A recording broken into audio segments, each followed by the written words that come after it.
2 Kudu Kertosono. Yang saya hormati Bapak Ibu perwakilan dari Gugus 1 Kecamatan Kertosono. Puji syukur alhamdulillah kita panjatkan kehadirat Allah Subhanahu wa taala yang mana pada siang hari ini kita dapat berkumpul dalam keadaan sehat walafiat. Allahumma. Kedua kalinya sholawat serta salam semoga tetap terjuruan kepada baginda agung Nabiullah Muhammad sallallahu alaihi wasallam yang kita nantikan syafaatnya di yaumul kiamah nanti. Amin. Allahumma.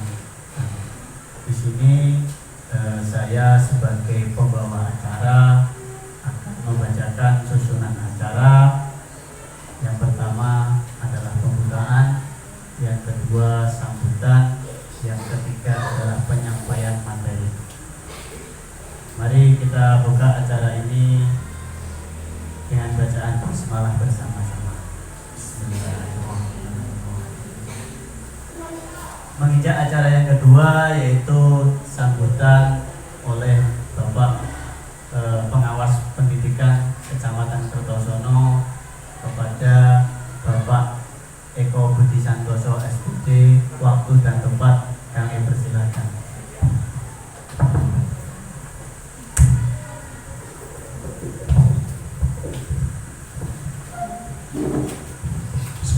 Assalamualaikum warahmatullahi wabarakatuh. Pertama-tama marilah kita mengucapkan syukur alhamdulillahirobbilalamin karena di siang hari ini kita masih diberi kesehatan sehingga dapat berkumpul di ruangan ini dalam keadaan yang betul-betul sehat. Kedua kalinya salawat salam kita aturkan kepada junjungan kita Nabi Muhammad SAW dan kita nantikan syafaatnya di akhir zaman. Bapak Ibu semua yang saya hormati, pada kesempatan ini saya sangat bersyukur dan bergembira karena saat ini Bu Ika Yuliasari selaku guru penggerak mengadakan penerapan budaya positif di sekolah merupakan aksi nyata dari kegiatan guru penggerak. Maka dari itu Bapak Ibu yang belum menjadi guru penggerak, marilah kita segera mendaftar di guru penggerak ya. Karena ini tuntutan zaman saat ini ya. Kepada BK saya ucapkan selamat karena sudah sampai modul 1.4 ya BK ya. Yang saat ini sedang melaksanakan aksi nyata, yang mana ini adalah bukti bahwa BK sudah melakukan kegiatan sebelumnya. Semoga di kegiatan ini nanti BK berjalan lancar sesuai apa yang diharapkan sehingga nanti bisa melanjutkan ke modul berikutnya. Mungkin itu yang dapat saya sampaikan, kurang lebihnya saya maaf. Akhiri wassalamualaikum warahmatullahi wabarakatuh.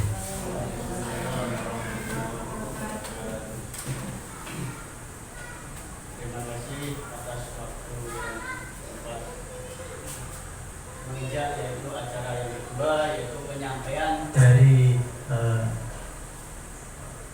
modul 1.4 yang akan dibawakan oleh Ibu Ika Yuliasari SPD. Sebelum kita mengawali ini, marilah kita berdoa menurut kepercayaan masing-masing. Berdoa dipersilahkan.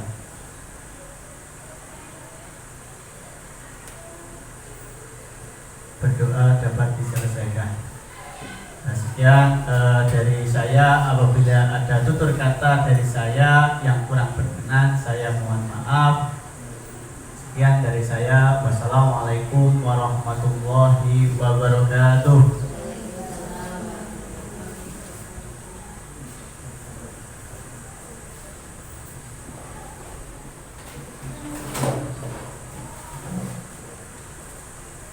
Assalamualaikum warahmatullahi wabarakatuh. Yang terhormat Bapak Pengawas TK SD Kecamatan Kertosono, Bapak Eko, dan teman-teman semuanya dari SDN 2 Kudu dan dari perwakilan gugus 1. Terima kasih atas kehadirannya.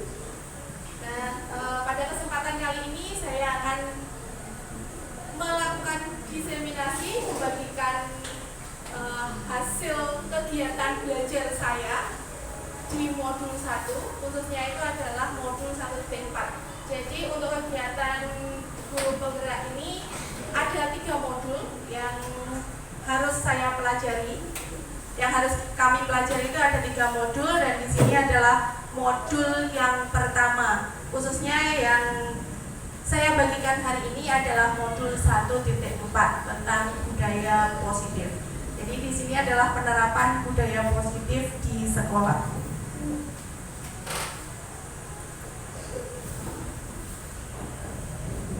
Sebelum kita mulai kegiatan ini, mari kita membuat kesepakatan bersama. Yang pertama, izin jika ingin keluar ruangan, gitu ya. Jadi agar kegiatan kita selama pelaksanaan kegiatan ini berjalan dengan lancar, berjalan dengan saksama, semuanya dapat konsentrasi, mendapatkan hasil sesuai dengan harapan, gitu ya. Yang kedua, mengangkat tangan nanti jika ingin menyampaikan pendapat, gitu. Atau sekarang ditambah lagi mungkin dari teman-teman semuanya. Sudah, ini saja ya. Oke, terima kasih. Sudah sepakat ya? Budaya positif yang mungkin sudah juga teman-teman lakukan di sekolahnya masing-masing.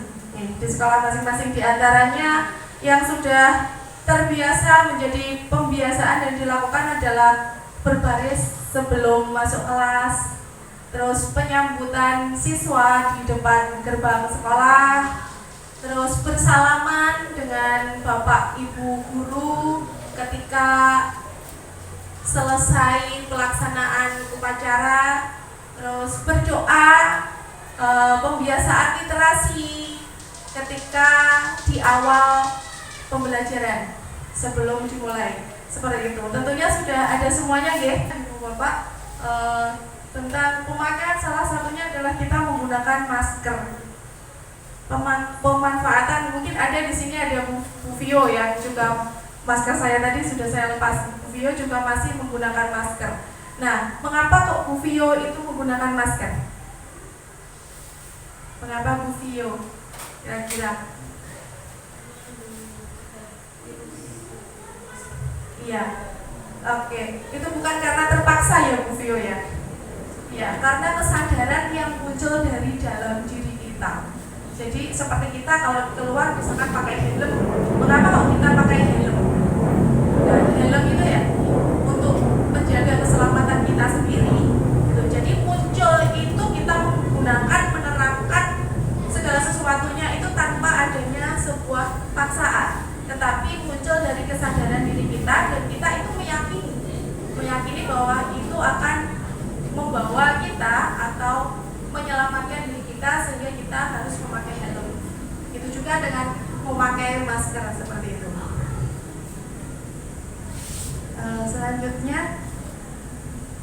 sebelum kita lebih jauh semuanya tentang pembelajaran hari ini, ada 7 materinya, yaitu tentang perubahan paradigma belajar, disiplin positif, motivasi perilaku manusia, kebutuhan dasar manusia, posisi kontrol restitusi, keyakinan kelas, segitiga restitusi. Mungkin dari gambaran ke-7 materi hari ini ada yang mungkin kata atau kalimat yang masih belum familiar di telinga Bapak Ibu semuanya, teman-teman? Ada nih? Apa? Restitusi. Oke, nanti kita pelajari bersama apa itu restitusi. Kita ice breaking dulu semuanya. Saya harap Bapak Ibu semuanya berdiri. Teman-teman semuanya bisa berdiri.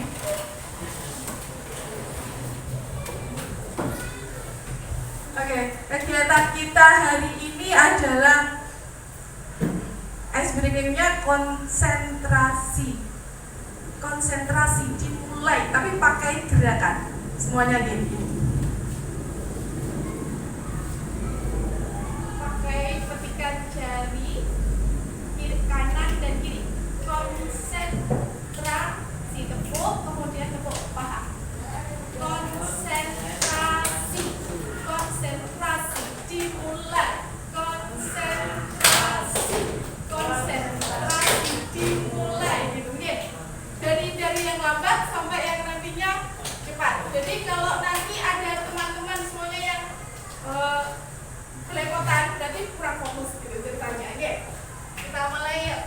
bersama-sama.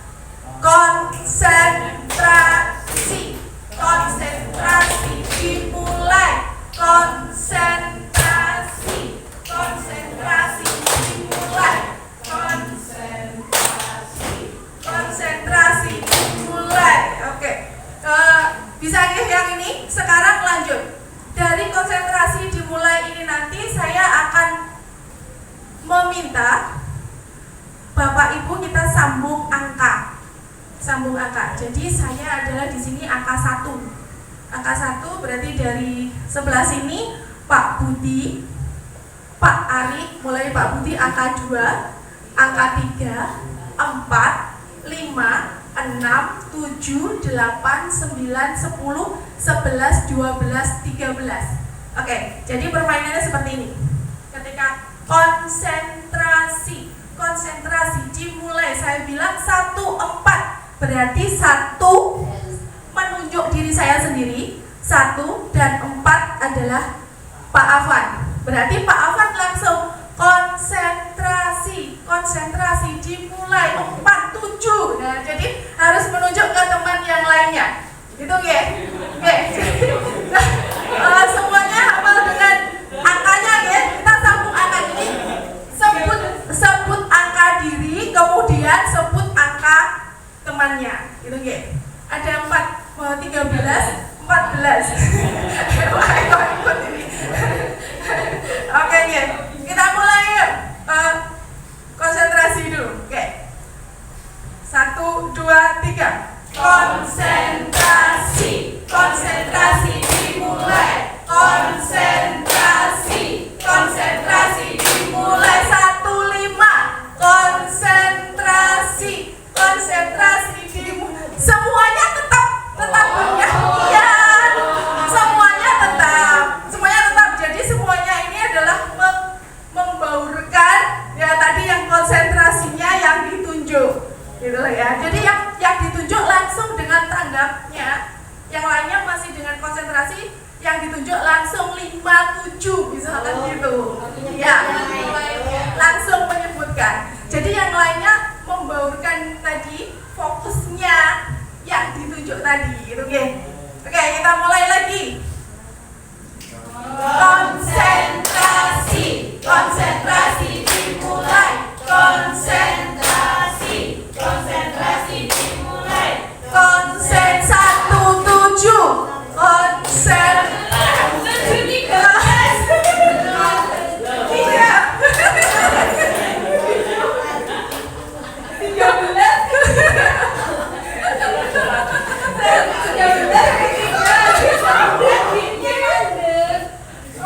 Satu kali lagi. Oke. Sekali. Bilang angkanya terus baru Iya, angka diri dan angka temannya. Oke.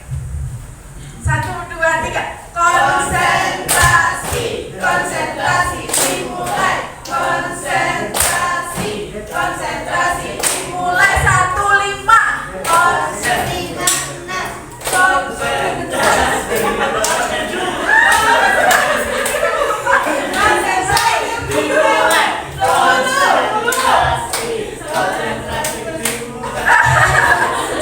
Sebut nama diri dulu, baru nama temannya. Oke, terakhir. Oke. Konsentrasi dimulai. Konsentrasi dimulai. Konsentrasi dimulai. 1, 13. 13, 6.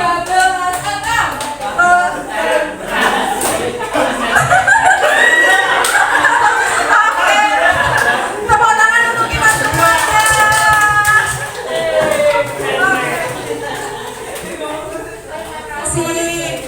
Ibu Pak, ini sekilas ice breaking, jadi boleh nanti kalau misalkan di kelas panjenengan untuk membuat konsentrasi anak-anak ketika mungkin jenuh dengan sehari pembelajaran, mungkin di tengah-tengahnya begitu, bisa panjenengan gunakan dengan cara sebut nama. Kalau dalam satu kelas mungkin namanya satu dengan yang lainnya kan sudah saling kenal gitu.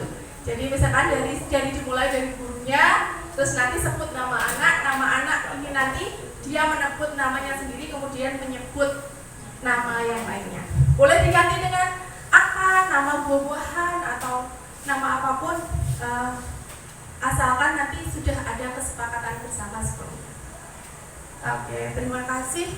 Lanjut kita ke pembahasan yang pertama, yaitu tentang perubahan paradigma belajar. Mungkin baru-baru ini kita sudah mengenal, mungkin ya sekolahnya yang melaksanakan sekolah penggerak sudah mengenal ini yang di IKM. Ini adalah profil pelajar Pancasila.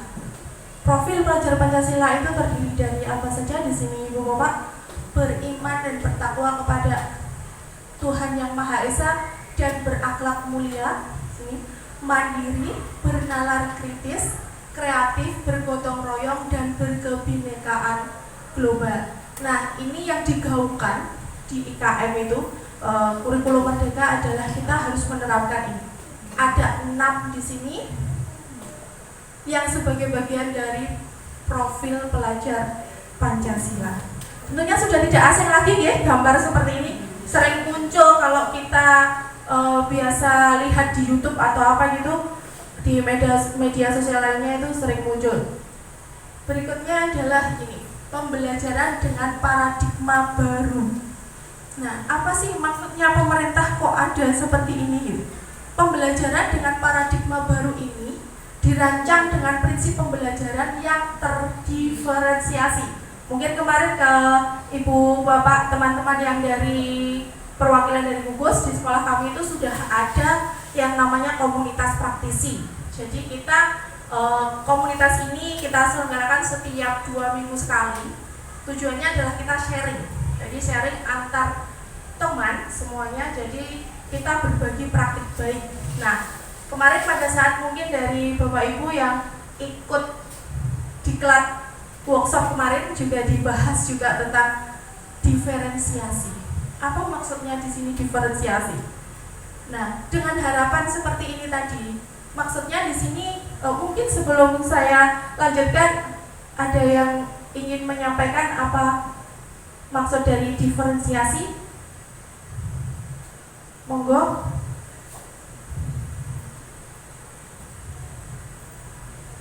Lanjut, Pak Budi. Lanjut, oke. Diferensiasi di sini begini, Ibu Bapak. Jadi kita itu melaksanakan pembelajaran kalau selama ini dari dulu ya, selama saya masih jadi murid pun itu kita itu mengenal dengan istilahnya pembelajaran yang aktif, kreatif, menyenangkan gitu ya, menyenangkan. Nah, di sini terus maksudnya terdiferensiasi itu bagaimana? Jadi siswa kita itu Ibu Bapak, siswa kita itu memiliki kemampuan belajar yang berbeda-beda dalam satu kelas. Nah, di sini nanti kita membelajarkan secara khusus.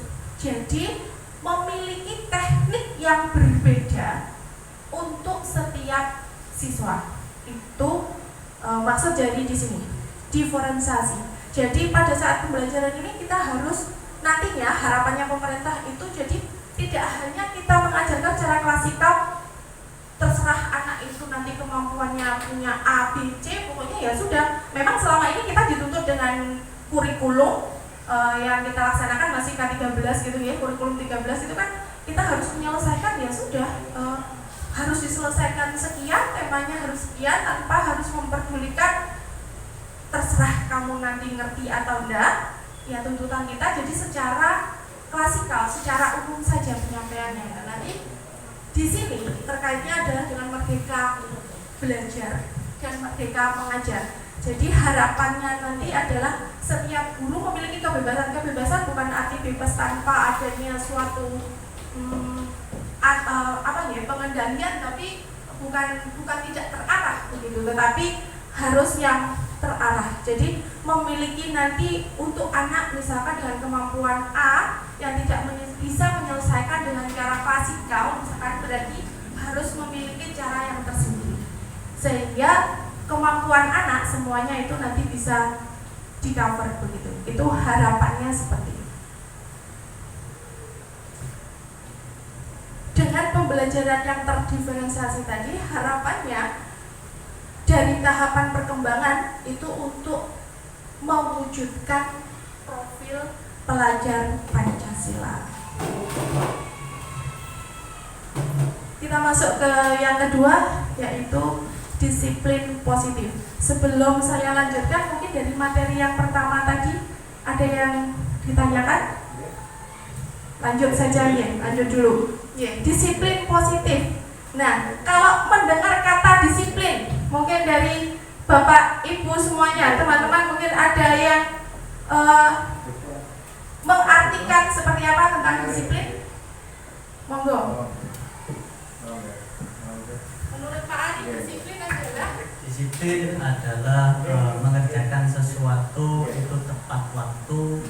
Nah, mungkin itu pengertian dari saya apa itu yang namanya disiplin.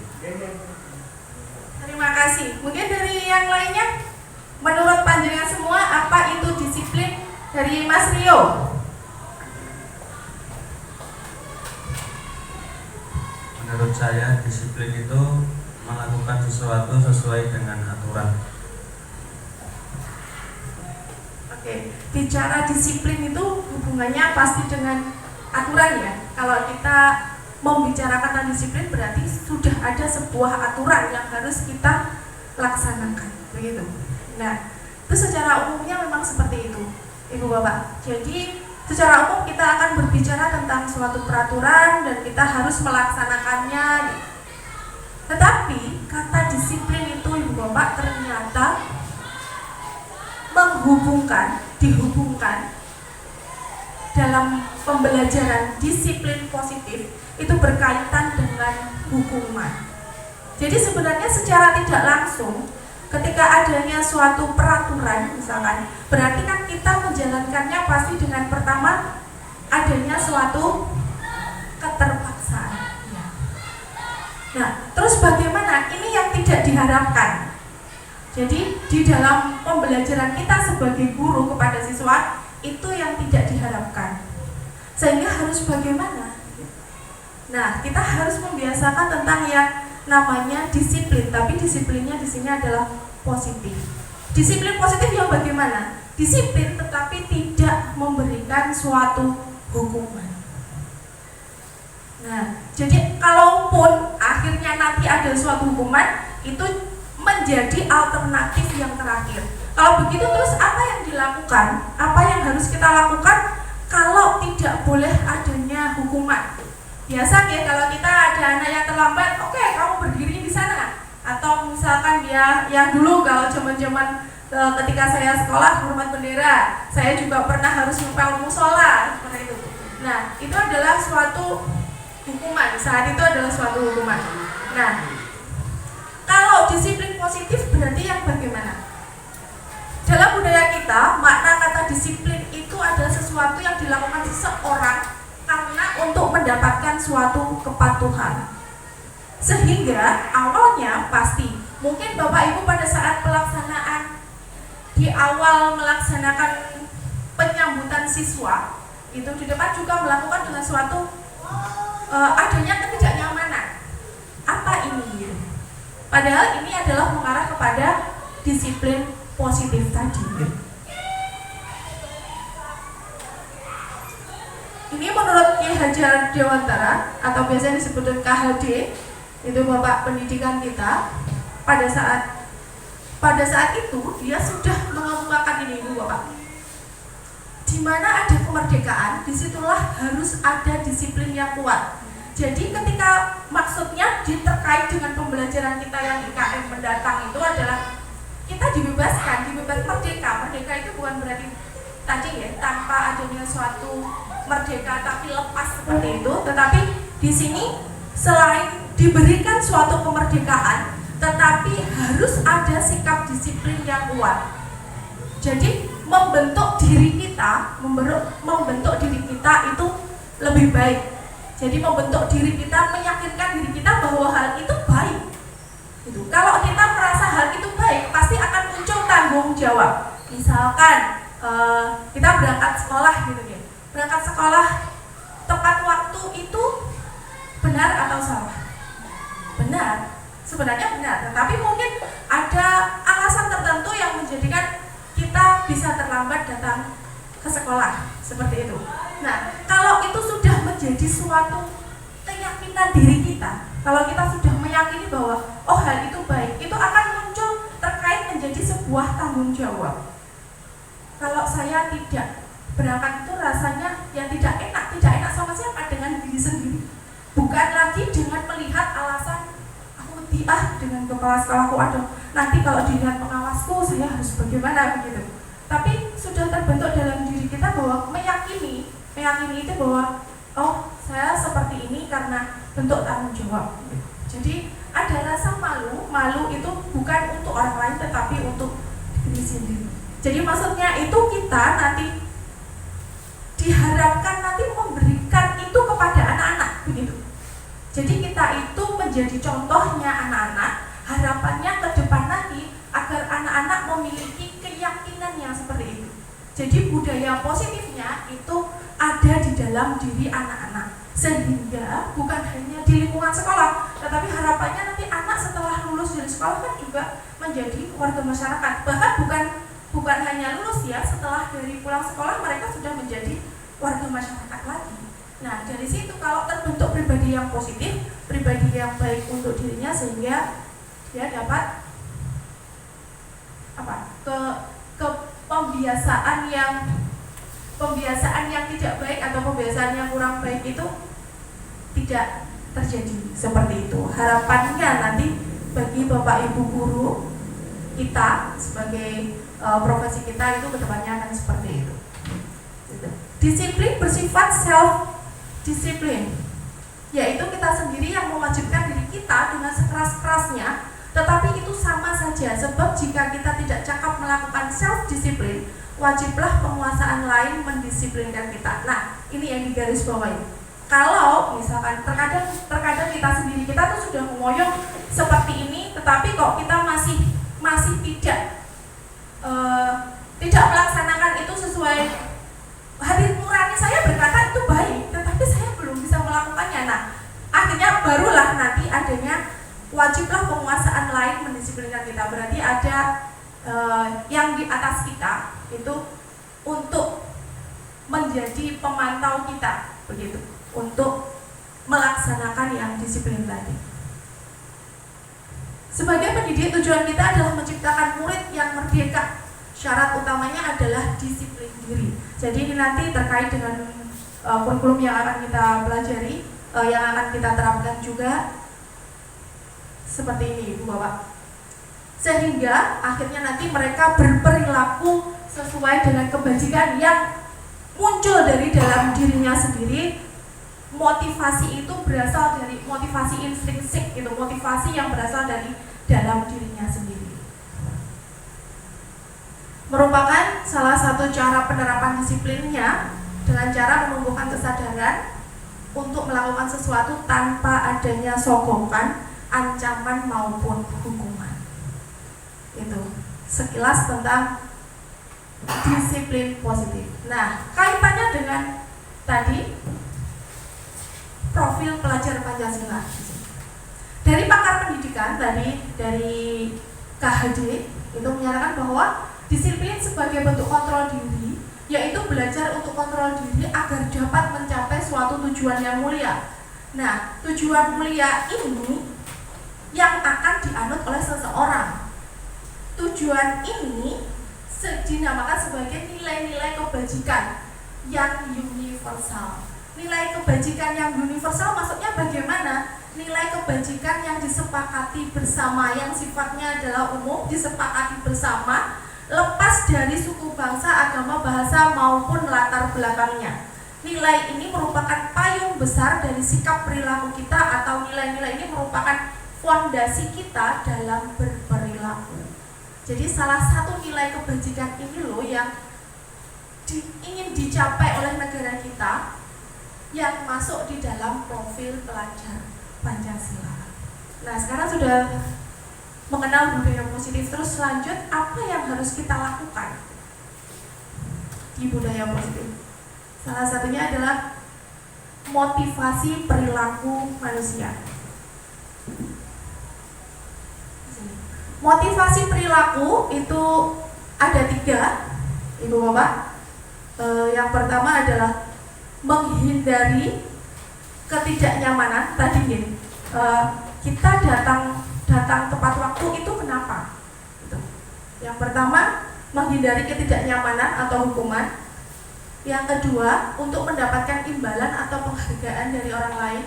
Yang ketiga, untuk menjadi orang yang mereka inginkan atau menghargai diri sendiri dengan nilai-nilai yang mereka percaya. Di sini maksudnya adalah yang pertama itu, jadi kita menghindari ketidaknyamanan dan hukuman. Daripada nanti aku dimarahi, daripada nanti aku dihati kok sering terlambat gitu, aku tak berangkat pagi ya gitu.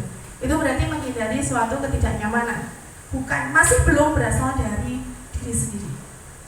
Yang kedua, untuk mendapatkan imbalan atau penghargaan. Nah, misalkan ini kalau di sekolah swasta atau kita kerja di perusahaan gitu nih. Kalau di kerja perusahaan nanti kalau kita semakin baik gitu, kita akan mendapatkan suatu penghargaan. Nah, jadi karena iming-iming itu tadi, jadi melakukan sikap disiplinnya sesuai dengan iming-iming tadi. Nah, sedangkan yang ketiga ini adalah menjadi orang yang mereka inginkan dan menghargai diri sendiri. Maksudnya itu adalah muncul dari diri sendiri. Berarti saya menghargai diri saya sendiri begitu. Dengan nilai-nilai yang saya percayai. Berarti saya meyakini bahwa oh, hal itu memang baik saya lakukan. Untuk siapa? Untuk diri saya sendiri.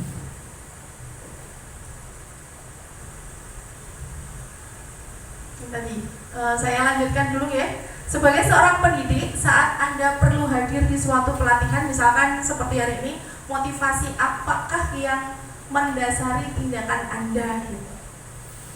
Mungkin ada yang mau menjawabnya?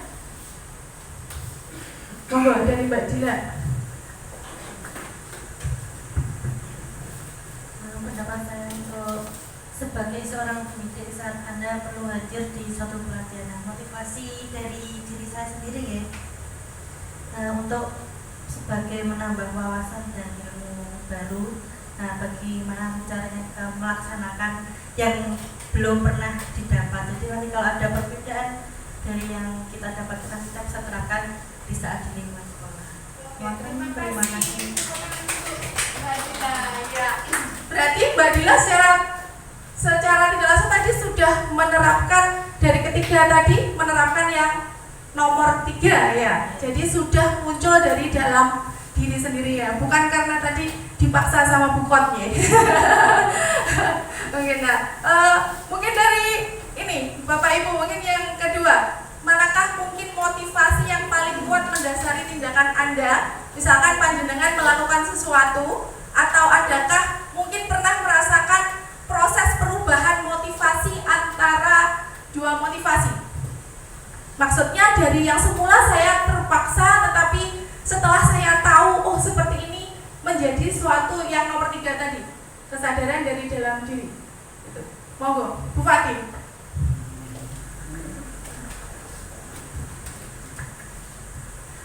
Iya, kalau dari terpaksa dulu itu biasanya kalau kita dari rata-rata pernah ya Bu Ika ya.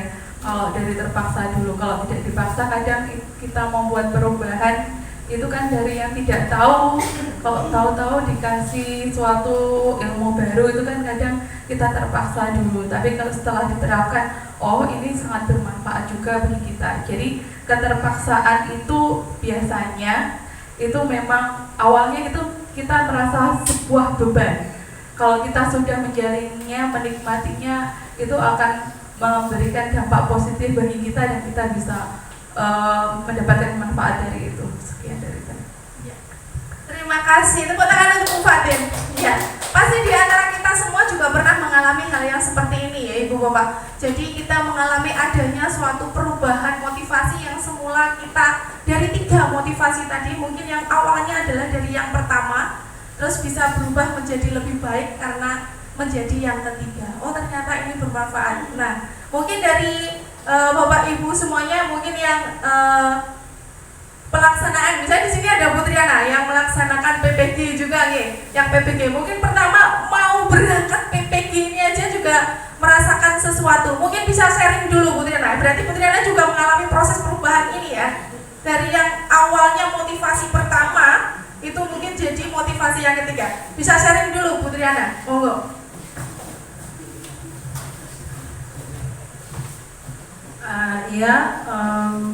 Di sini manakah motivasi yang paling kuat mendasari tindakan Anda, atau adakah suatu proses perubahan motivasi antara dua motivasi? Di sini awalnya yang benar yang diceritakan Bu Ika, ketika awal proses saya PPG itu merasa seperti kayak terpaksa. Jadi terpaksanya itu karena antara mampu enggak gitu. Tapi setelah dijalani ternyata ya alhamdulillah proses itu bisa saya jalani dengan baik dan tidak menjadi suatu beban. Jadi bukan menjadi beban lagi, tapi menjadi suatu inilah ada nilai positifnya. Di samping itu buat saya semakin lebih lagi mendapat ilmu yang baik di situ. Ya, terima kasih.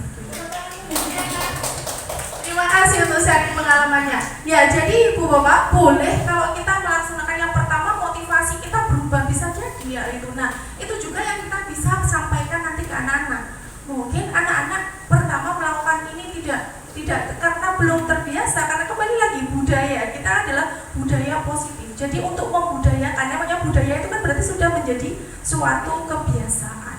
Jadi mungkin awalnya kita merasa kreketnya bahasa Jawanya gregetnya hati yang pertama itu mungkin masih merasa terpaksa, tetapi karena lama-kelamaan kalau sudah membudaya dalam diri kita dengan satu catatan, kalau kita meyakini bahwa hal itu positif untuk kita, gitu, kita akan melaksanakannya juga dengan enjoy saja seperti itu.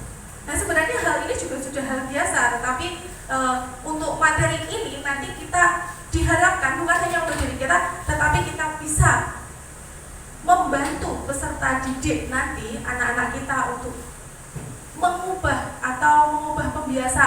kebiasaan yang awalnya dari motivasi yang pertama bisa menjadi motivasi yang ketiga. Jadi keluar semuanya dari hati dalam bentuk tanggung jawab. Itu kita lanjut ya. Ini selanjutnya adalah tentang hukuman. Tadi sudah kalau disiplinnya positif bukan bentuk hukuman, terus bagaimana? Di sini ada hukuman, konsekuensi, dan restitusi. Nah, tadi teman-teman ada restitusi, saya belum tahu restitusi. Oke. Apa itu restitusi? Saya juga mempelajarinya pada saat di modul ini. Wah. Jadi konsep disiplin dengan identitas gagal, kita cerita dulu. Mungkin ada yang setuju, mungkin ada yang tidak setuju dengan ini. Hukuman, kalau sifatnya hukuman itu jelas menyakitkan. Jadi begini, kita meminta anak ketika dia datang terlambat, misalkan dia tidak mengerjakan tugas, kita minta dia langsung, kamu berdiri di depan, misalkan mungkin ya, mungkin ada yang pernah melaksanakan seperti itu ya. Ya, otomatis apa? Ketika dia berada di depan, apa yang terjadi dengan si anak? Malu. Itu menyakitkan. Di sini. Menyakitkan, dia tidak nyaman, mulai takut, pasti. Memaksa anak. Kamu harus mengerjakan ini. Padahal kita tidak melihat dulu. Dia itu tidak mengerjakan karena apa? Mungkin memang ada pembiasaan anak yang karena dirinya mungkin kita katakan malas begitu ya, malas, tapi dibalik malasnya itu karena apa? Mungkin di rumah tidak ada yang mengajari, saya belajar ini juga ngerti-ngerti gitu. Dia memiliki rasa malu untuk bertanya, mungkin tidak punya kakak. Nah, bisa jadi hal itu terjadi. Nah, sebelum melakukan ini kita harus melihat dulu.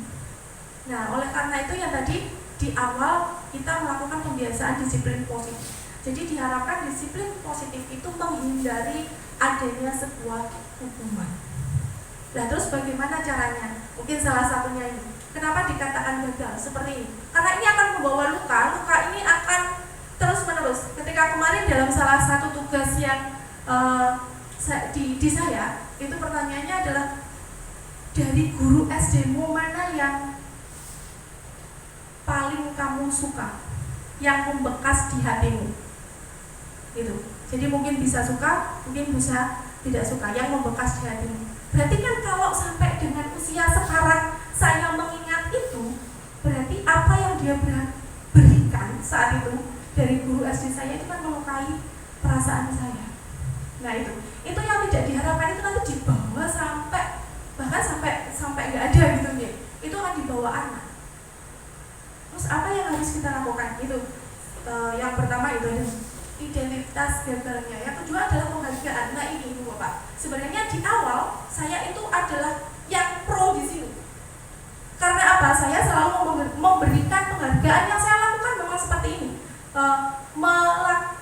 memberikan penghargaan kepada siswa dengan cara misalkan yang sudah saya lakukan adalah memberi poin.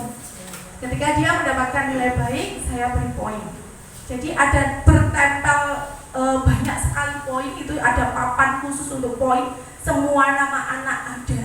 Jadi ketika dia ada terlihat sekali, si A dapat misalkan 10 poin, si C bahkan waktu itu ada yang sampai 78 poin. Saya ambilnya dari mana? Dari sikap disiplin anak, dari nilai, terutama adalah nilainya dia mulai dari penilaian harian sampai penilaian akhir tahun. Jadi yang nilainya kita sepakati bersama saat itu, saya kira hal itu juga sudah baik menurut saya gitu. Kembali lagi menurut saya. Ternyata di sini adalah membentuk identitas, konsep disiplin yang membentuk identitas gagal. Di mananya saat itu kan suatu penghargaan. Nah, penghargaan kan berarti kita senang. Ya yang senang yang siapa? Mungkin yang terlihat ya, mungkin yang saat itu saya memikirkannya bahwa hal apa yang di papan itu, anak yang mendapatkan nilainya atau poinnya rendah akan termotivasi. Pemikiran kita seperti itu, termotivasi dia untuk lebih baik lagi seperti temannya. Aku harus bisa nih, jadi dapat poin 10 atau naik lagi seperti teman yang lainnya. Pemikiran kita seperti itu, pemikiran saya saat itu. Ternyata ketika hal yang tidak saya tanyakan juga ke anak adalah ketika dia melihat itu, perasaan kalau kita sendiri, saya kembalikan ke diri kita setelah belajar ini, saya kembalikan ke diri kita sendiri. Kalau kita terpampang semuanya dari nama semuanya, terus melihat nama saya ada di bawah, apa yang saya rasakan? Malu pasti. Pengen seperti temannya, iya, tapi bagaimana caranya? Sedangkan kemampuan saya misalkan hanya atau masih di situ, saya akan berusaha keras yang model seperti apa. Nah, perasaan itu hingga kalau iya nanti setelah saya berusaha ternyata saya bisa melebihi dari teman-teman. Tapi kalau sampai kenaikan kelas, poin saya masih di situ saja, itu akan membawa perasaan sampai nanti. Bahkan teringat meskipun kita sudah tua, akan teringat. Jadi, nah kalau penghargaan bagaimana yang harusnya bagaimana? Penghargaan ini dalam bentuk kita pemberian motivasi. Kalau pemberian motivasi secara verbal itu boleh.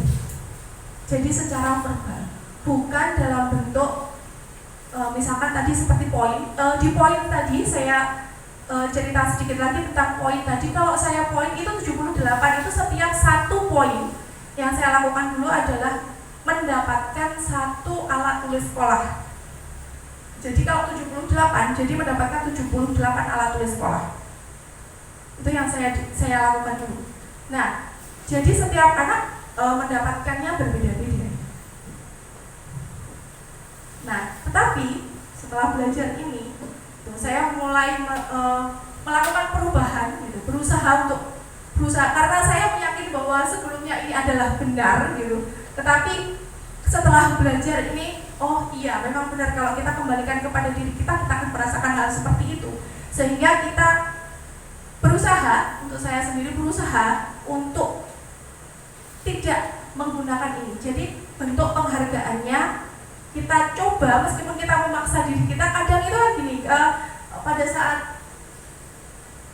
kita diskusi gitu masih ngeyel deh. Ngeyelnya itu namanya anak kecil, kita kan di SD pasti dia butuh sesuatu. Kalau didukung dengan barang pasti dia senang. Itu nanti akan menjadi motivasi dirinya. Tetapi itu nanti akan membawa pembiasaan yang tidak baik. Misalkan dari kelas 1 seperti itu, ketika di kelas 2 gurunya tidak seperti itu. Dia jadi ogah-ogahan lagi.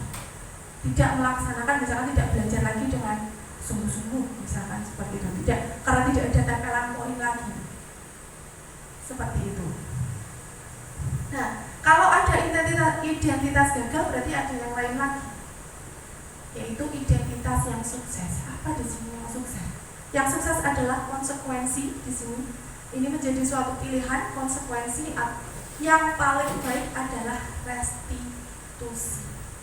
Jadi restitusi ini muridnya secara langsung dia akan bertanggung jawab untuk perilakunya.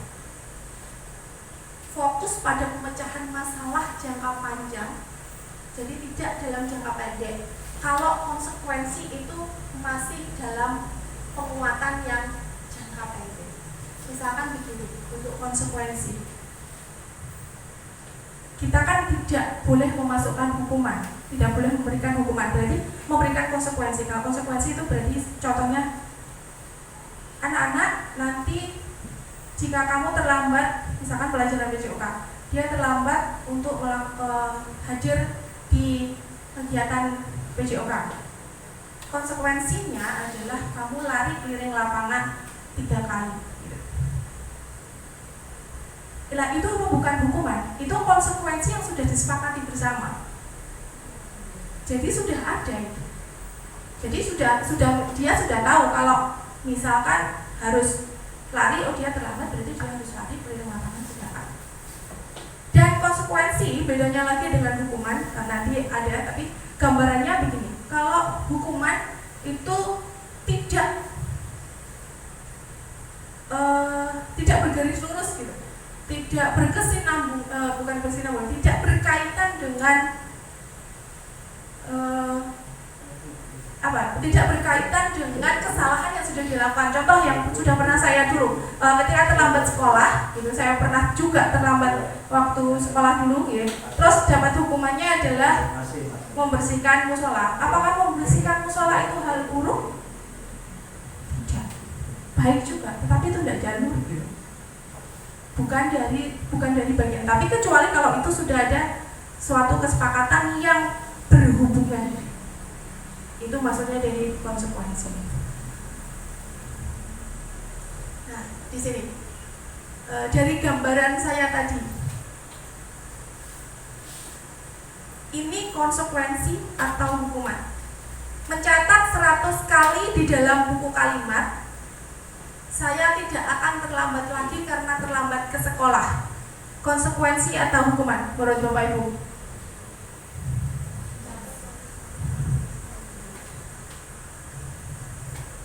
Ya. Apa? Konsekuensi atau hukuman? Monggo Pak Afan.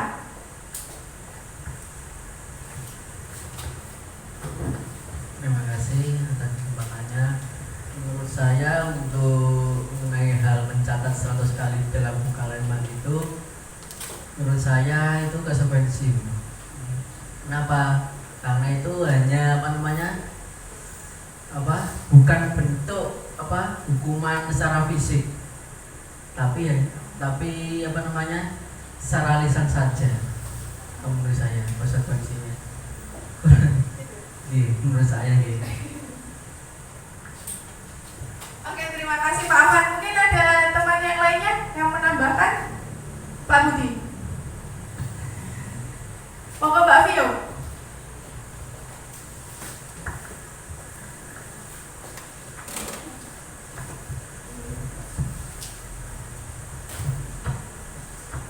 Menurut saya itu bukan suatu hukuman, tapi mengevaluasi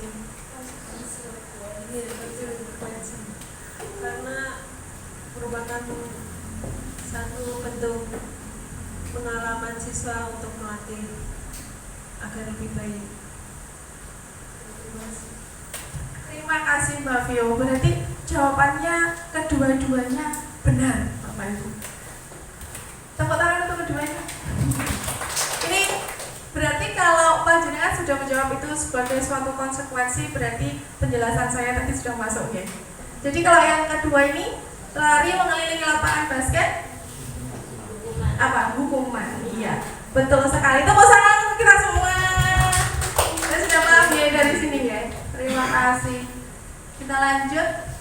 Nah, kalau ini Iva kurang menguasai pelajaran matematika, sehingga pada saat pelajaran tersebut berlangsung, dia lebih banyak berdiam diri atau menggambar di buku pelajarannya. Pada saat guru matematikanya, Pak Seno, menanyakan pertanyaan, Iva menjadi gugup dan tidak sengaja menjatuhkan tasnya dari kursi, serta tiba-tiba menjadi gagap pada saat berupaya menjawab. Seluruh kelas pun tertawa melihat perilaku Iva yang bicara tergagap dan terkejut tersebut.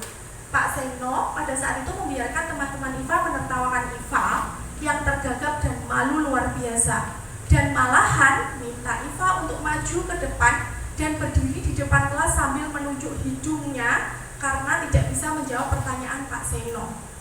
Kelas makin gaduh dan anak-anak pun tertawa melihat Iva di depan kelas memegang ujung hidungnya. Jawablah kedua pertanyaan ini dan berilah minimal 2 tanggapan terhadap jawaban rekan Anda. Apakah Anda setuju dengan tindakan Pak Seno terhadap Iva? Mengapa? Menurut Anda tindakan Pak Seno terhadap Iva adalah sebuah hukuman atau konsekuensi? Kita ambil poinnya yang di bawah dari cerita ini. Masuk ya, ini untuk mengantarkan kita pada pemahaman antara hukuman dan konsekuensi. Jadi menurut panjenengan semuanya yang dilakukan Pak Seno ini setuju atau tidak? Tidak. Mungkin ada yang pernah melakukan seperti ini dari kita, dari Bapak Ibu?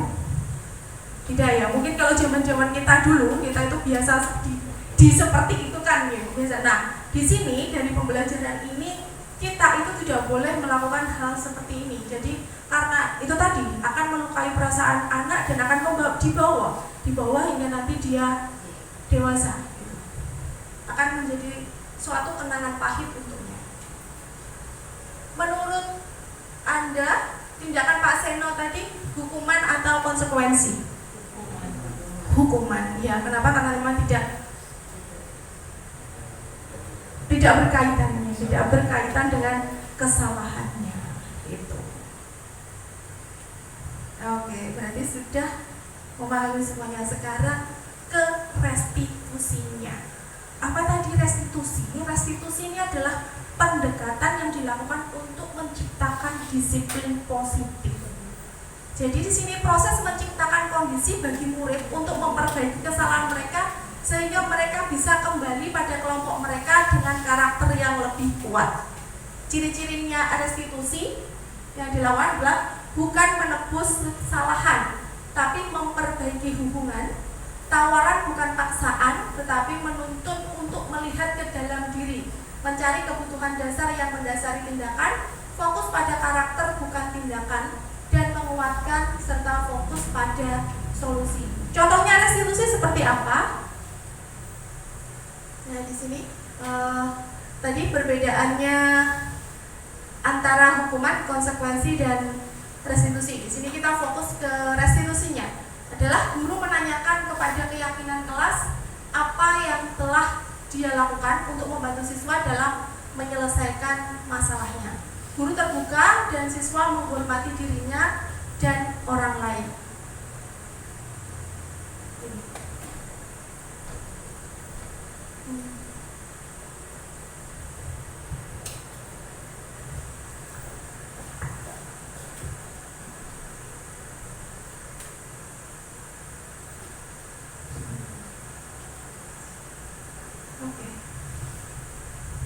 Ini adalah posisi kontrol seorang guru.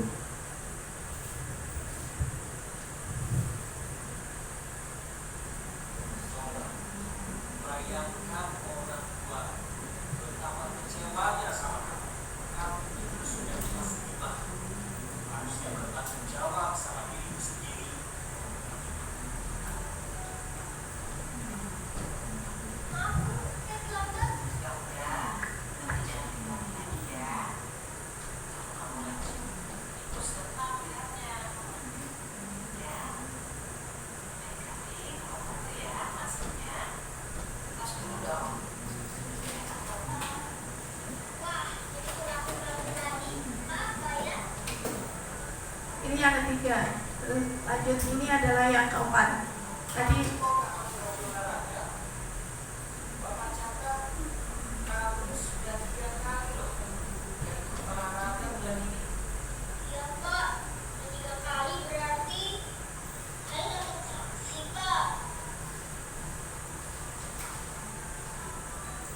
yang kelima.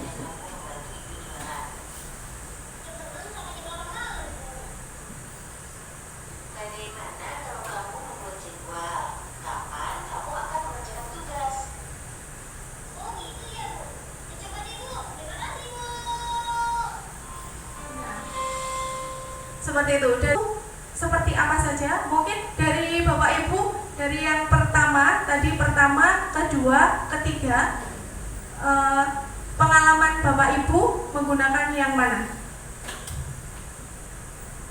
Yang sudah Bapak Ibu lakukan?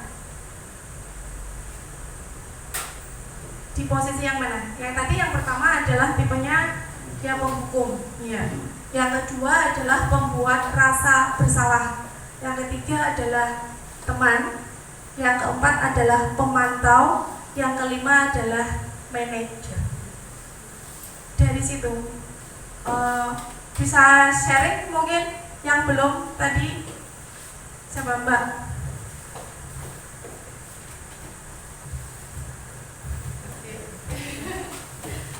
Di antara itu tadi yang selama ini Jenengan lakukan, mungkin yang biasa Jenengan lakukan mungkin di posisi yang mana? Pemantau. Terima kasih. Ini sharing Bapak Ibu nggih. Kalau saya sendiri ini saya sebelum belajar tentang ini itu posisi saya itu lebih pada posisi yang ketiga. Saya itu merasa melakukan ini. Jadi merasa bahwa anak-anak itu teman. Jadi anak-anak kalau memang kamu punya masalah, curhat ke Bu Ika, cerita ke Bu Ika. Jadi tetapi kelemahannya setelah saya belajar ini memang mungkin yang saya rasakan ketika anak-anak aku senang akhirnya gitu, saya suka kalau diajar Bu Ika, tetapi ketika bertemu dengan guru yang lain dia tidak melakukan itu gitu. Jadi posisi yang saat itu saya sedang berusaha untuk menerapkan. Jadi di antara 5 posisi kontrolnya dalam restitusi itu adalah kita diusahakan untuk menjadi manajer terlebih dahulu. Jadi kita harus mencari solusi. Kenapa? Misalkan si A, mungkin ada dari kelas pasti ada, semuanya dari kelas ada. Sini itu dia tidak bisa membaca. Terus harus bagaimana ini? Padahal saya sudah memberikan jam tambahan. Sudahkah ditanyakan apa masalahnya? Kenapa dia belajarnya seperti apa? Apakah dia belajarnya dengan siapa? Adakah waktu belajarnya bersama dengan orang tua? Ada atau tidak? Bagaimana dengan orang tuanya? Jadi kita harus benar-benar menelisik sampai ke dalam sehingga memutuskan nanti apa yang solusi yang saya dapat berikan kepada siswa ini. Itu. Jadi dari sini teman-teman ini, dari sini kita itu diusahakan untuk membuat jadi 5 posisi kontrol ini bukan dari atas tetapi dari bawah. Bentuk menjadi manajer terlebih dahulu. Setelah itu pemantau tadi adalah dari guru PJOK tadi, dari guru PJOK. Setelah itu contoh tadi, maksudnya dari contoh tadi adalah selanjutnya ke posisi teman. Tadi yang pause dulu gitu ya. Itu jadi anak memang merasa nyaman sekali yang saya rasakan seperti itu. Mungkin saya yang kuatnya adalah di teman. Memang mungkin pemantau, manajer tetapi saat saya belum mengenal istilah-istilah ini, posisi saya itu saya rasakan kuat itu adalah sebagai posisi teman, karena saya menganggap dengan seperti itu sudah hal baik yang saya lakukan, sehingga anak kalau dekat dengan saya dia bisa cerita dengan saya, dapat kalau ada apa-apa, oke, berarti saya tahu harus mencari solusi seperti apa. Jadi mereka tidak ada rasa sungkan atau tidak ada rasa takut itu ya awal ya. Yang pertama itu tidak takut kepada gurunya, itu yang saya lakukan. Tapi setelah belajar tentang ini, saya berusaha mulai semuanya berarti berawal dari manajer. Kalau nanti tidak ada perubahan, misalkan dari manajer kalau dia tidak ada perubahan, baru menuju ke atas, ke pemantau, ke teman, membuat merasa bersalah, tetapi ini tidak dianjurkan ya di sini. Jadi dari bawah mungkin sampainya sini.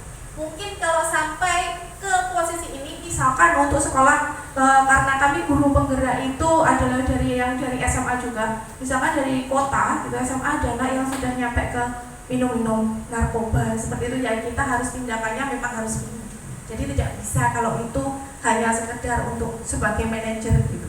Jadi kalau tindakannya sudah lebih, berarti kita mengarahnya ke atas. Jadi diusahakan bukan lagi ke bawah, tetapi ke atas. Dari posisi manajer, pemantau, teman, pembuat merasa bersalah atau penghukum.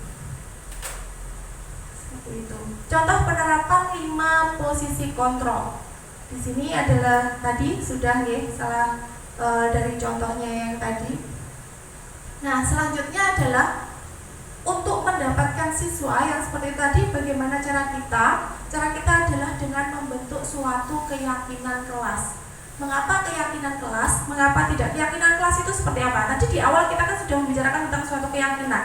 Kalau kita keyakinan, yakin dapat melakukan itu, berarti kita dapat melaksanakannya itu dengan rasa tanggung jawab tanpa adanya suatu paksaan. Nah, beda. Kalau di sini kita biasa masih menggunakan peraturan kelas, ya. Jadi ada peraturan kelas. Apa yang dimaksud dengan peraturan? Nah, di sini biasanya peraturan itu dari pihak yang atas yang sudah ditentukan, ya harus kamu lakukan begitu. Tetapi kalau kita membuat suatu keyakinan, membuat suatu kesepakatan, jadi keyakinan dari keyakinan setiap siswa, keyakinan setiap siswa yang sudah ada dalam dirinya itu dibentuk dalam suatu kesepakatan kelas, dikumpulkan. Misalkan apa yang kamu harapkan, di sini nanti ada contohnya mengapa juga peristiwa kegiatan yang sudah saya lakukan.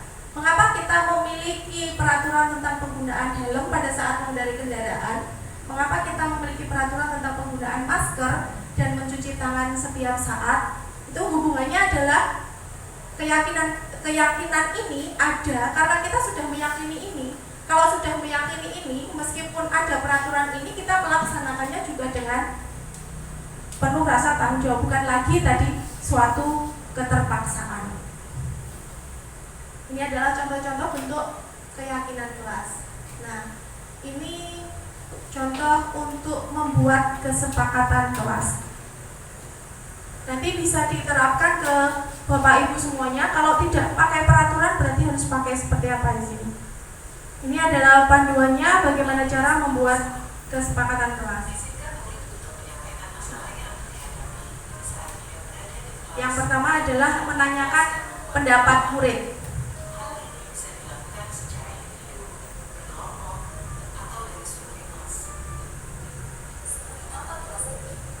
Nah, kita menanyakan seperti apa kelas impian atau kelas yang mereka harapkan. Selanjutnya, pertanyaan kedua adalah ide dari siswa bagaimana untuk membentuk kelas yang mereka inginkan. Yang ketiga adalah mengambil kesimpulan dari siswa. Selanjutnya adalah guru dengan dari keyakinan yang sudah dimiliki oleh siswa tadi dikumpulkan menjadi satu, dibentuk. Nah, ditulis, boleh juga kalau sekarang boleh diketik seperti itu, guys. Jadi bentuk sepertinya yang lebih baik seperti itu, sehingga anak-anak akan selalu melihat ketika dia hasil kesepakatannya itu adalah ditempelkan di depan kelas.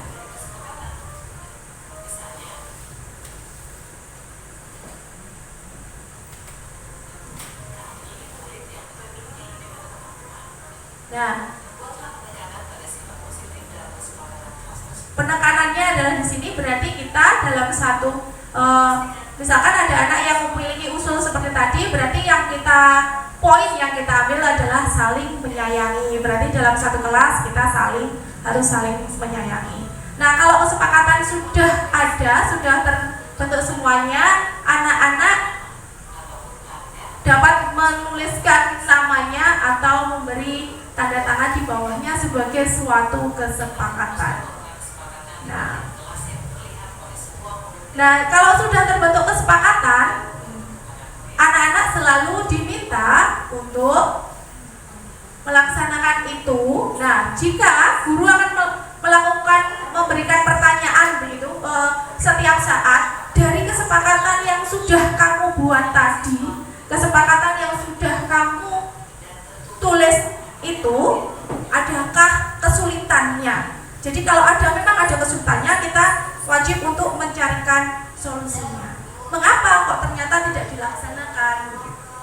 Jadi kita menanyakan kembali. Jadi selalu mengkoreksi atau kita menanyakan kepada siswa apa dari kesepakatan kelas yang sudah ada tadi untuk dilaksanakan, sehingga kesepakatan kelas itu tadi menjadi suatu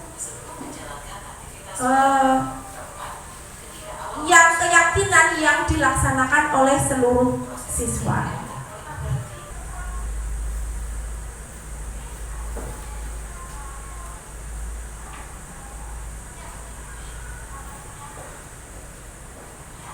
Nah, pembentukan tadi untuk menjadikan sebuah budaya positifnya di kelas tadi dengan cara seperti ini. Jadi kita membentuk keyakinan bukan lagi menggunakan peraturan kelas, tetapi kita membuat kesepakatan kelas. Jadi kesepakatan kelas ini kita buat dengan cara mengumpulkan dari keyakinan-keyakinan kelas anak. Yang pertama tadi dengan caranya menanyakan impian mereka. Impiannya apa? Anak-anak di semester 2 ini, dari yang semester 1 misalkan seperti itu, dari semester 1 kemarin, inginkah kamu ada perubahan atau impianmu di kelas yang baru ini, di semester baru ini seperti apa? Jadi misalkan mereka punya, saya pengennya kelasnya rukun Bu, atau ada lagi yang meyakini bahwa kelas saya harus bersih. Bagaimana untuk bersih? Bersihnya adalah dengan cara membuang sampah pada tempatnya, seperti itu. Jadi keyakinan-keyakinan kelas yang ada, keyakinan yang ada dalam diri siswa tadi dari masing-masing anak itu dikumpulkan. Jadi dikumpulkan, terus kita sepakati bersama mana yang kita pakai, mana yang kita tidak. Misalkan mengapa kok tidak dipakai? Misalkan terlalu umum. Kalau terlalu umum, saya ingin kelasnya bersih Bu. Lah bersih itu bagaimana caranya? Tadi dengan membuang sampah pada tempatnya. Berarti poinnya kita ambil membuang sampah pada tempatnya. Seperti itu. Itu adalah contoh caranya dalam membuat kesepakatan kelas. Jadi bukan lagi sebagai peraturan.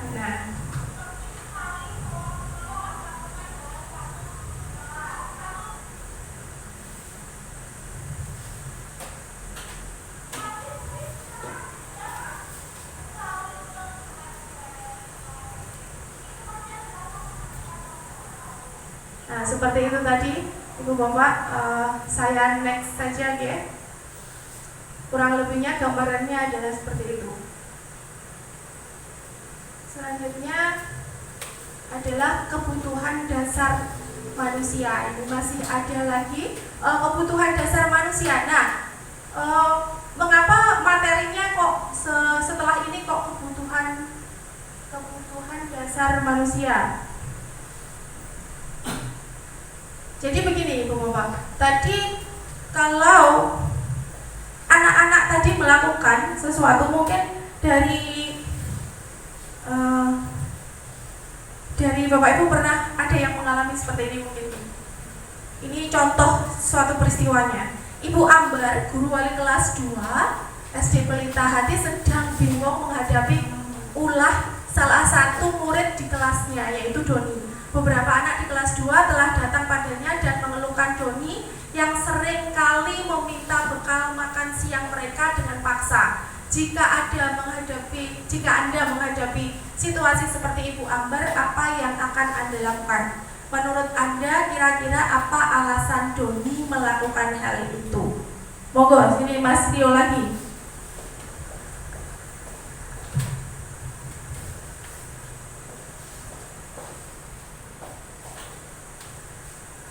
Mungkin dari kelasnya Mas Rio juga pernah ada yang mengalami seperti ini. Anak itu bermacam-macam. Alhamdulillah dari kelas saya tidak ada yang Oh, seperti tidak itu. ada, oke. Menurut saya kenapa Doni melakukan hal tersebut mungkin karena dia paginya bisa karena belum sarapan atau belum diberi uang saku sama orang tuanya atau merasa lebih tua dari teman-temannya, merasa lebih hebat dari teman-temannya juga bisa seperti itu. Mungkin itu. Terima kasih, tepuk tangan untuk Mas Rio. Bisa jadi kenapa kok hal itu terjadi? Mungkin dari kelasnya masing-masing pasti ada yang mengalami seperti ini ya. Tidak dalam kasus yang sama, mungkin dengan kasus yang berbeda, tetapi memiliki ada anak yang pastinya ada yang mungkin yang jahil, ada yang berbeda, ada yang ingin diperhatikan. Nah, seperti itu tadi yang membentuk anak-anak itu melakukan tindakan-tindakan yang tidak kita inginkan seperti itu. Nah, itu terkait dengan kebutuhan dasarnya manusia. Jadi apa yang dilakukan tadi seperti Mas Rio, mungkin dia merasa lebih kuat, atau mungkin dia bisa jadi yang milih yang di sini. Dia senang seperti itu, sebenarnya dia nggak kurang, dia punya, tapi dia memang lagi dipakai kesenangan. Tapi ini adalah kebutuhan. Bu, kalau memang melakukan seperti itu, apa yang harus kita lakukan? Tugas kita adalah mengarahkan. Jadi mengarahkan anak ini untuk menjadi lebih baik. Bisakah misalkan salah satu dengan cara restitusi tadi, gitu. Mengarahkan anak dengan cara restitusi. Bisakah kamu melakukan hal selain itu agar kamu senang? Mungkin dia bisa menjawab ya, mungkin bisa juga dia menjawab tidak. Kalau dia tidak menjawab itu berarti ada hal lain lagi berarti yang harus kita tanyakan gitu. Jadi mereka melakukan, anak-anak itu melakukan ini, bahkan kita sendiri ya, mungkin kita sendiri butuh, orang hidup pasti butuh kesenangan ya, karena itu memang kebutuhan dasar kita itu untuk bertahan hidup. Mungkin tadi kalau dia memang Mas Rio jawabannya kalau dia memang belum sarapan atau mungkin dia memang belum membawa bekal, berarti dia posisinya untuk ini gitu. Karena memang lapar gitu ya, kondisinya lapar. Nah, butuh rasa kasih sayang dan diterima, mungkin biar diakui sama temannya, biar dia tahu kalau temannya, jadi temannya kan perhatian kan sama dia, dan dia senang mendapatkan perhatian seperti itu. Nah, penguasaan kalau dia merasa hebat, gitu ya. Kalau kebebasan, nah merasakan suatu kebebasan, berarti dengan melakukan itu ya suka-suka aku, mungkin dia akan melakukan dengan seperti itu. Nah, bagaimana caranya kita tadi agar anak-anak yang melakukan yang seperti itu tadi lebih baik, atau dengan cara melakukan tadi kita mengarahkan untuk bertanya kepada restitusi tadi dengan cara restitusi. Begitu. Jadi alasan mengapa kok mereka melakukan hal itu ya diantaranya adalah karena kebutuhan dasar manusia yang mana. Cuma cara kita kalau dia memang salah berarti atau tidak baik menurut kita, berarti kita harus mengarahkannya agar itu baik. Nah, untuk melakukan restitusi itu ada tiga poin yang harus kita lakukan, yaitu yang pertama adalah menstabilkan identitas. Itu artinya kita semua akan melakukan hal yang terbaik yang bisa kita lakukan. Yang kedua adalah validasi tindakan yang salah. Semua perilaku memiliki alasan. Yang ketiga adalah menanyakan keyakinan. Jadi ini yang disebut dengan segitiga restitusi. Jadi dalam melakukan restitusi tidak hanya sekedar restitusi, tetapi ada 3 hal yang harus kita lakukan. Yang pertama ini adalah menstabilkan identitasnya. Selanjutnya adalah validasi tindakan yang salah.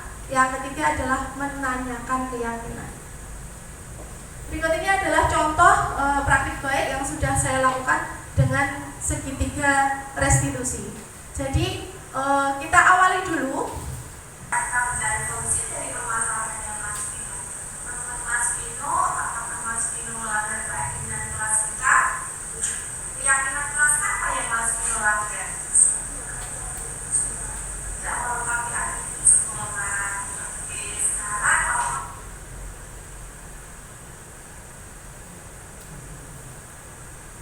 Ya, dari sini kita pertama adalah validasi tindakan. Apa yang tadi Mas Vino lakukan gitu.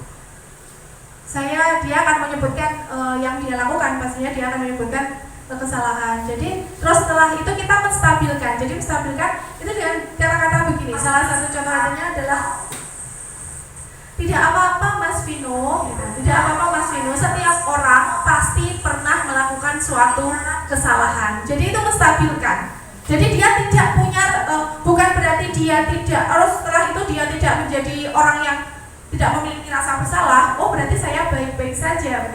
Tetapi di sini adalah membentuk dia.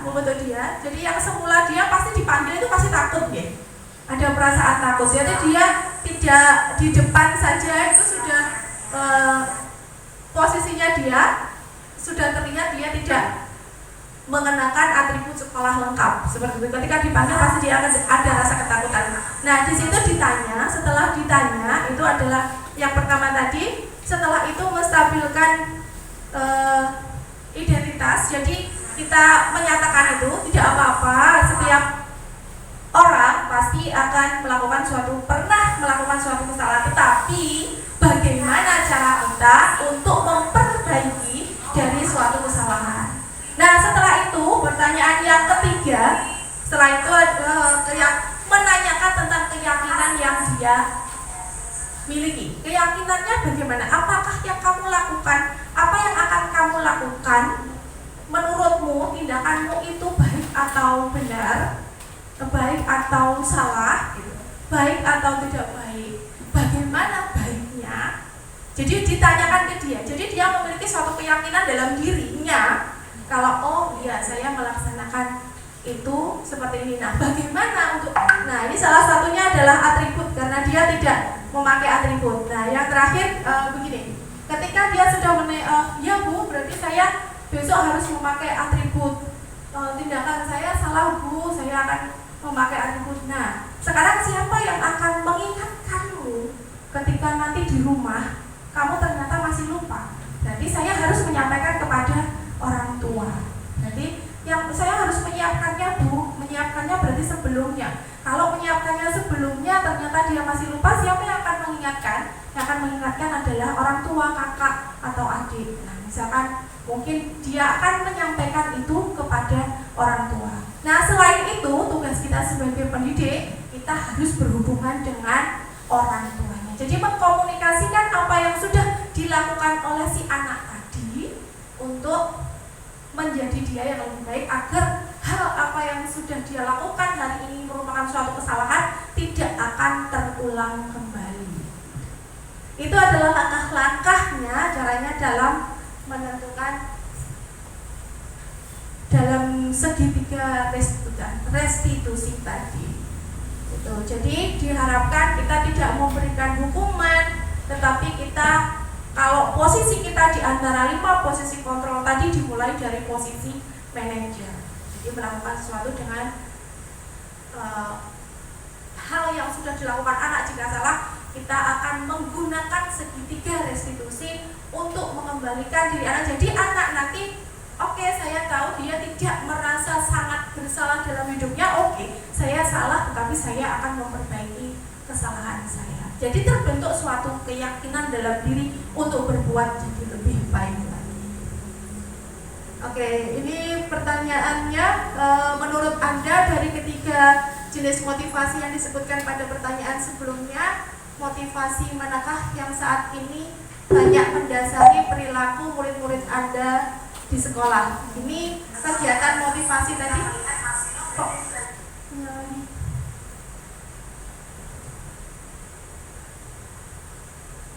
Motivasinya tadi bagaimana terhadap di lingkungan sekolah Bapak Ibu atau di kelasnya Bapak Ibu. Jadi dia tadi sebagai apa? Nah, posisinya anak tadi, motivasi yang di sini adalah itu sebagai refleksi kita. Pertanyaannya 3 motivasi tadi. Yang pertama adalah terpaksa, misalkan anak-anak melakukan peraturan. Nah, bagaimana agar tidak seperti itu? Berarti kita harus membuat suatu kesepakatan kelas agar anak-anak bisa melaksanakan poin yang ketiga tadi, melaksanakannya semuanya dari hati tanpa adanya suatu tanpa merasa terpaksa. Iya, itu yang kemarin saya yang buat gitu. Jadi itu kesepakatan yang saya buat bersama dengan teman-teman. Jadi kesepakatan yang sudah ada itu ditempel di salah satu gitu yang terlihat di salah satu dinding sekolah yang terlihat bersama-sama. Jadi setiap hari anak akan melihat hasilnya tadi, sebuah kesepakatan. Kesepakatan itu yang akan menjadikan kelas menjadi sesuai dengan impian mereka. Begitu. Nah, ini adalah yang terakhir, Bapak Ibu, refleksi bagaimana tanggapan Bapak Ibu setelah mempelajari budaya positif. Saya minta 3 nih. Ya, tanggapan saya bagaimana tanggapan setelah mempelajari budaya positif. Tadi sudah dijelaskan begitu panjang dan lebar, dan saya juga baru tahu bahwa tadi di dalam pembelajaran kita disuguhkan dengan kebiasaan-kebiasaan kita yang selama ini mengajar hanya mengacu kepada hukuman, tetapi dengan adanya tadi restitusi sehingga menambah wawasan saya untuk melakukan pembelajaran dengan cara restitusi tersebut. Itu tanggapan dari saya. Sekian. Terima kasih. Selanjutnya dari Triana. Terima kasih waktunya. Dari pembelajaran yang tadi budaya positif, yaitu salah satunya adalah dari restitusi tadi, jadi budaya positif ini bisa dikembangkan mungkin di sekolah lain.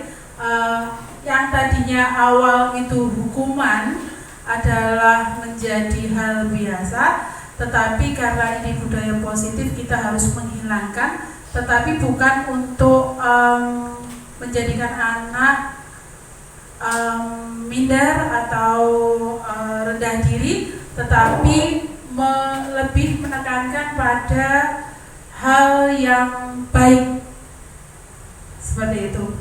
Oke, terima kasih. Terima kasih. Yang terakhir, satu lagi.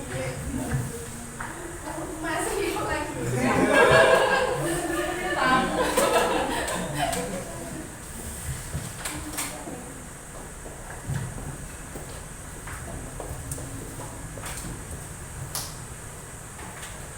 Menurut saya, dengan adanya budaya positif lebih bisa menciptakan anak-anak yang memiliki mental lebih baik dari sebelumnya. Jika sebelumnya mereka itu dididik dengan hukuman, dengan sanksi dan sebagainya, kelak besarnya mereka akan punya rasa sakit hati. Dengan adanya budaya positif, restitusi tadi bisa membentuk mental anak yang berbeda. Kira-kira seperti itu. Ya, terima kasih. Jadi apa yang sudah kita pelajari hari ini, yang sudah saya sampaikan, ini berbagi dari salah satu modul yang saya pelajari di program Guru Penggerak. Ini adalah budaya positif. Harapan saya setelah panjenengan semuanya mengenal budaya positif ini dapat menerapkannya di sekolah masing-masing, gitu. Sehingga harapan kita sesuai dengan harapan pemerintah yang kedepannya itu membentuk anak yang berkepribadian lebih baik. Jadi yang kita gaungkan sampai sekarang ini kan membentuk anak yang memiliki karakter, ya, berkarakter. yang bagaimana karakter yang lebih baik begitu. Terima kasih untuk kesempatannya yang diberikan kepada saya berbagi hari ini, sharing kepada jenengan semua, dan terima kasih juga atas kehadiran Bapak Ibu semuanya, perwakilan dari buku 1 dan teman-teman dari guru dari SDN 2 Kudu.